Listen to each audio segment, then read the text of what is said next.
জাল ভিসা দিয়ে অস্ট্রেলিয়া পাঠানোর কথা বলে প্রতারণা করে আসছে এমন চক্রের 4 জনকে গ্রেপ্তার করেছে র্যাব। টিবিআই ট্রাভেলস নামের ট্রাভেল এজেন্সি নামের ওই চক্রটি এ পর্যন্ত শতাধিক অস্ট্রেলিয়া যেতে ইচ্ছুক ভুক্তভোগীর কাছ থেকে 30 কোটি টাকা হাতিয়ে নিয়েছে।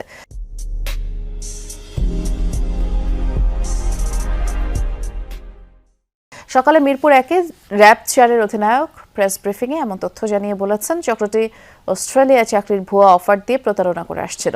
জনপ্রতি 20 লাখ টাকা নিত। টাকা নেবার পর জাল ভিসা টিকিট দিত, তারপর পুরো অফিস সেট আপ নিয়ে একেবারে উধাও হয়ে যেত। ভুয়া ট্রাভেল এজেন্সির ম্যানেজার সহ 4 জনকে র্যাব রাজধানীর কাওলা ও যাত্রাবাড়ি থেকে গ্রেফতার করেছে। বাকি সদস্যদের গ্রেফতারে অভিযান চলছে। আমি 3টা পাসপোর্ট এনে দিছি। আমার মতো এমন ভুক্তভোগী অনেক লোকে প্রায় 120টার মতো পাসপোর্ট দিছি। আমরা গিয়েছিলাম যে অস্ট্রেলিয়ান এমবেসিতে, ওরা বলতেছে এই ভিসা সম্পূর্ণ ফেক। তখন থেকে ওদের মোবাইল সব কিছু বন্ধ, যোগাযোগ আমাদের সাথে বন্ধ করে দেয় আসামি। তাদের মামলা দায়েরের ভিত্তিতে আমরা অভিযুক্ত 4 জনকে গ্রেফতার করতে সক্ষম হই।